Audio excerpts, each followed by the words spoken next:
الم تر الی الذین قیل لہم، کیا تم نے ان لوگوں کو نہیں دیکھا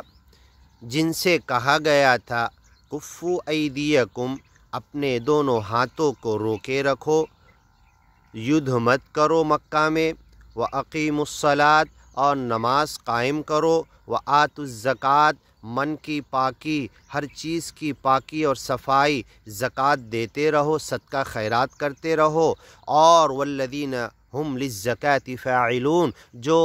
پاکی اور صفائی کے ہر کام میں لگے رہتے ہیں اور سب سے پہلے اپنے من کو پاک اور صاف کرتے ہیں، شرک، بت پرستی، کفر، اگیان سے پاک کر کے گیان سے اپنے آپ کو دھل لیتے ہیں، اپنے آپ کو پاک کرو۔ وآتوا الزکاۃ، مکہ کی زندگی میں یہ انہیں حکم دیا گیا تھا۔ فلما کتب علیھم القتال، جب مکہ والوں نے انہیں ان کے گھروں سے نکال دیا اور مدینہ میں آئے، مدینہ کے انصار لوگوں نے ان کی مدد کی، اب وہاں سے جب یدھ کے لیے نکلے، فلما کتب علیہم القتال، جب ان کے اوپر یدھ فرض کیا گیا، اذا فریق منہم، تو ان میں سے ہی کچھ لوگ یخشون الناس، لوگوں سے ڈرنے لگے، کخشیت اللہ، جیسے اللہ سے ڈرنا چاہیے، او اشد خشیہ، یا لوگوں سے اتنا ڈرنے لگے اللہ سے بھی زیادہ۔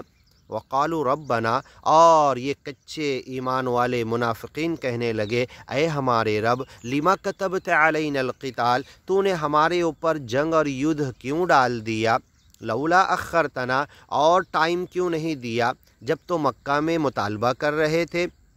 اور اب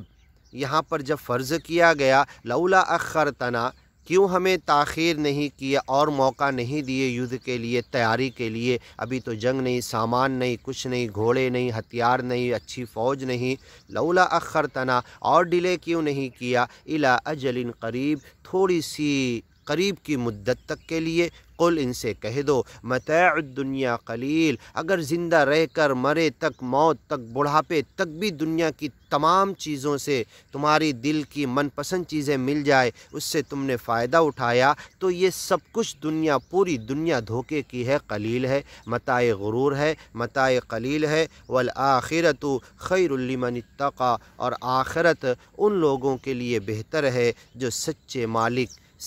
کی پکڑ سے بچنے کے لیے دنیا میں گناہوں سے بچ کر زندگی گزارتے ہیں، خوف، خشیت اور تقوی کی زندگی گزارتے ہیں، ولا تظلمون فتیلا، اور اس حالت میں جب تم جی کر جاؤ گے تو سچے مالک کے پاس پہنچنے کے پاس تمہارے اوپر کوئی ظلم نہیں کیا جائے گا، تھوڑا سا بھی ظلم نہیں کیا جائے گا، ولا تظلمون فتیلا۔ آگے کی ویڈیو میں سنتے ہیں۔